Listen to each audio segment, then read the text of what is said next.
చిక్కి శల్యమైపోయి కన్నీళ్లు కారుస్తున్నటువంటి ద్రౌపదీదేవిని చూసి భీముడు తాను కూడా బాధపడుతూ కాయలు కాచిన ఆమెడ చేతులను పట్టుకొని తాను కన్నీళ్లు విడుస్తూ, ద్రౌపది, ఎర్రగా ఉండే నీ ఈ చేతులు రెండు నేడు నల్లగా కాయలు కాసిపోవడం వలన నా భుజబలము అర్జునుని గాంధీవము రెండు పనికిరానివే అయినాయి.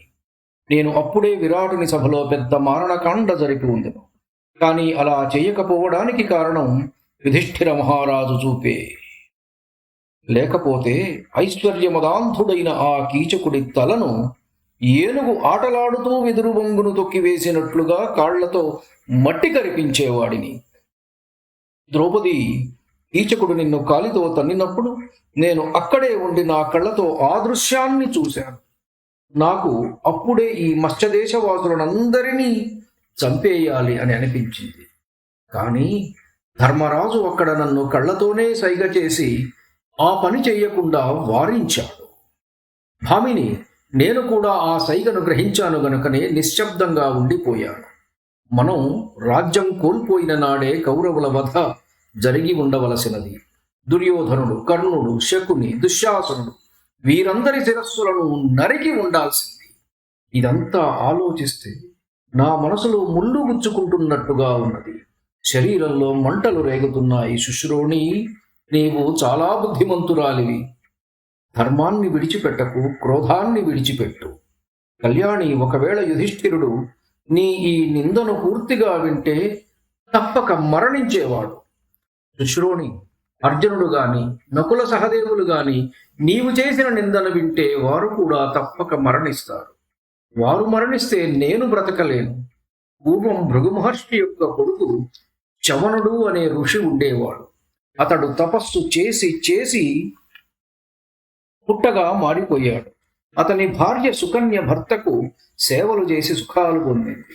నారాయణి అయిన ఇంద్రసేన రూపవతి అని నీవు వినే ఉంటావు. 1000 సంవత్సరాల ముసలివాడైన తన మగడు ముద్గల మహర్షికి సేవలు చేసి తరించినది ఆమె. జనకుని కూతురైన సీతాదేవి గురించి కూడా నీవు వినే ఉంటావు. ఆమె దండకారణ్యంలో కూడా పతిని అనుసరించింది. రాక్షసుడైన రావణుడు ఆమెను లంకకు తీసుకుని పోయాడు. రామునికి ప్రియమైన ఆమె అక్కడ ఎన్నో బాధలు అనుభవించి చివరకు రాముణ్ణి చేరుకుంది. అంతేగాని ధర్మాన్ని దప్పలేదు. పిరికిదాన, సౌందర్యవతి, యవ్వనవతి అయిన లోపాముద్ర కూడా సమస్త సుఖాలను విడిచిపెట్టి అగస్త్య మహర్షిని అనుసరించింది. అలాగే పరమపతివ్రత అభిమానవతి అయిన సావిత్రి ద్యుమత్సేనుని కుమారుడు, వీరుడు అయిన సత్యవంతుని ప్రాణాలు కాపాడుకోవడానికి యమధర్మరాజును అనుసరించి ఒంటరిగానే యమలోకానికి కూడా వెళ్ళింది. కళ్యాణి, పతివ్రతలు, రూపవతులు, గుణవతులు అయిన పైవారి వలె నీవు కూడా సద్గుణవంతురాలవు. కొద్ది కాలం ఓపిక పట్టు. ఒక్క 15 రోజులు. 13వ ఏడు నిండగానే నీవు రాణులందరకు రాణివవుతావు. దేవి, నేను ఒట్టు వేసి చెబుతున్నా, నా మాట నిజం. నీవు స్త్రీలందరిలోకెల్లా ఆదర్శవతిగా పేరు పొందుతావు. భామిని, నీవు నీ పతిభక్తి వల్ల రాజులందరికంటే ఉన్నత స్థానం పొంది వారందరూ నిన్ను శిరసావహించే విధంగా సకల భోగాలు అనుభవిస్తావు. అప్పుడు ద్రౌపదీదేవి, భీమా, నేను దుఃఖాన్ని భరించలేక దీనత్వంతో నీ ముందు కంటనీరు పెట్టాను గాని యుధిష్ఠిరుని నిందించడం లేదు. మహాబలుడవైన భీమసేన, జరిగిన దాని గురించి మాట్లాడుకోవడం వలన ఏమీ ప్రయోజనం లేదు. ఈ విషయంలో నీవు చేయవలసిన పని గురించి ఆలోచించు. భీమ, కేకయ్య రాజకుమారి తనకంటే అందమైన నన్ను చూసి తన భర్త విరాట మహారాజు నా యందు ఎక్కడ ఆసక్తి చూపుతాడో అని నిత్యం కలత చెందుతున్నది. ఆ కీచకుడిని చూస్తేనే పాపం చుట్టుకుంటున్నది. అటువంటి కీచకుడు రాణి సుధేష్ణ యొక్క భావాన్ని గుర్తించి స్వయంగా నా వద్దకు వచ్చి పదే పదే అడగడం మొదలుపెట్టాడు. భీమ, అతని అభిప్రాయాన్ని తెలుసుకున్న నాకు చాలా కోపం వచ్చింది. కానీ కోపాన్ని నిగ్రహించుకున్నాను. కామాంధుడా, కీచగా, నిన్ను నీవు రక్షించుకో అని అన్నాను. నేను 5 గంధర్వులకు ప్రియపత్నిని. వాళ్ళు శూరులు, సాహసం గల వాళ్ళు. వాళ్లకు కోపం వస్తే నిన్ను తప్పక చంపేస్తారు అని నేను కీచకునితో అనగానే వాడు నన్ను చూసి, నీ భర్తలు గంధర్వులకు నేను భయపడను అని అన్నాడు. పిరికిదానా, గంధర్వులు వందల కొద్దీ లక్షల కొద్దీ వచ్చినా నేనొక్కడనే వాళ్ళందరినీ చంపివేయగలను. కానీ నీవు నా కోరిక తీర్చు. నేను కామాతురుడైన కీచకునితో, నీవు కీర్తిగల ఆ గంధర్వులతో సమానంగా ఓ కీచక, నేను ఉన్నత కులంలో పుట్టాను, శీలము కలదాన్ని, పాతివ్రత్య ధర్మంతో ఉన్నాను, నా కారణంగా ఎవరూ చావకూడదు, అందువల్లనే నీవింకా బ్రతికి ఉన్నావు అని నేను అలా అన్నాక కీచకుడు బిగ్గరగా నవ్వాడు. ఆ తరువాత సుధేష్ణ కీచకుడికి మేలు చెయ్యాలనుకున్నది. కళ్యాణి, నీవు కీచకుని ఇంటికి వెళ్ళి సురను తెచ్చిపెట్టు అని నన్ను పంపించింది. నేనక్కడికి వెళ్ళాను. ఆ కీచకుడు నన్ను చూసి అనేక విధాలుగా బ్రతిమిలాడాడు. నేనతని కోరిక కాదన్నాను. వాడు కోపంతో నన్ను బలవంతంగా లోపరుచుకోవడానికి ప్రయత్నించాడు. నేను దురాత్ముడైన ఆ కీచకుడి అభిప్రాయాన్ని తెలుసుకొని రక్షణ కోసం విరాటరాజున్న చోటికి వేగంగా పరుగు తీశాను. దుర్మార్గుడు, సూతపుత్రుడు అయిన ఆ కీచకుడు రాజు చూస్తూ ఉండగానే నన్ను క్రింద పడవేసి కాలితో తన్నాడు. అది విరాటరాజు చూస్తున్నాడు, కంకుభట్టు ఇంకా చాలా మంది జనం చూస్తున్నారు. రథికులు, రాజుకు ఇష్టమైన వారు, నాగరికులు చూస్తూనే ఉన్నారు. నేను రాజును, కంకుభట్టును చాలాసార్లు నిందించాను. అయినా రాజు కీచకుని దుర్మార్గాన్ని దండించలేకపోయాడు. కీచకుడనే పేరు గల వీడు విరాటునకు సహాయకుడు, సారథి, ధర్మాన్ని విడిచిపెట్టినవాడు, క్రూరుడు. అయినప్పటికీ విరాటుడు, సుధేష్ణ ఇద్దరూ ఇతనిని అభిమానిస్తూ ఉంటారు. వీడు శూరుడు, తన శూరత్వంపై అభిమానం గలవాడు, పాపాత్ముడు, పరస్త్రీలను చెరబట్టేవాడు, ఇతరుల నుంచి ధనరాశులను సంపాదిస్తూ ఉంటాడు. ప్రజలు ఏడ్చి మొత్తుకుంటున్నా వీడు వాళ్ల నుంచి ధనం కాజేస్తూనే ఉంటాడు. మంచి మార్గంలో ఎప్పుడూ నిలవడు, ధర్మం అనుసరించడు. వీడు పాపాత్ముడు, పాపపుట ఆలోచనలు కలవాడు, కామానికి వశుడయ్యాడు. నీతి లేనివాడు, దుష్టుడు.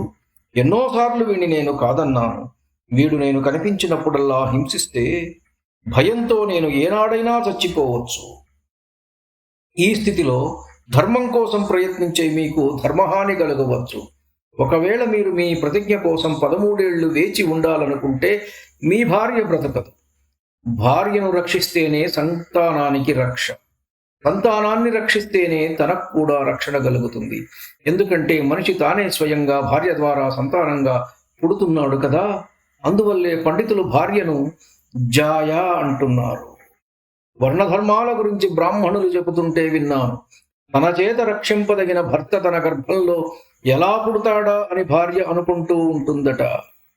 మహాబలశాలి అయిన భీమసేన క్షత్రియుడికి శత్రువుల్ని చంపడం కంటే వేరే ధర్మం లేదు. ధర్మరాజు, నీవు చూస్తూ ఉండగానే ఆ కీచకుడు నన్ను తన్నాడు. నీవే కదా ఒకప్పుడు భయంకరుడైన జటాసురుని బారి నుండి నన్ను రక్షించావు.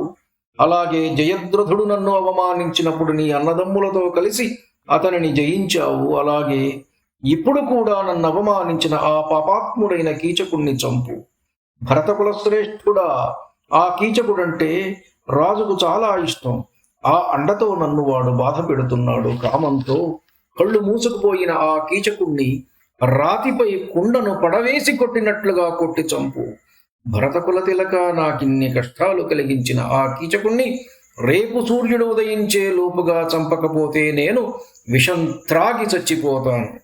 కానీ వాడికి మాత్రం చిక్కను. భీమా, ఆ కీచకుడికి లొంగిపోయే కన్నా నీ ఎదుట చచ్చిపోవడమే మిన్నా. ద్రౌపది అలా అని భీమసేనుడి గుండెలపై వాలి ఏడ్చింది. భీముడు ఆమెను కోగలించుకుని ఎంతో ఓదార్చాడు. మిక్కిలి దుఃఖించే ద్రౌపదిని భీముడు ఎన్నో విధాలుగా హేతుబద్ధమైన మాటలతో ఓదార్చాడు. కన్నీటితో నిండిన ఆమె ముఖం తన చేతితో విడిచి ఒక్కసారి కీచకుని స్మరించాడు. కోపం ముంచుకొని వచ్చింది.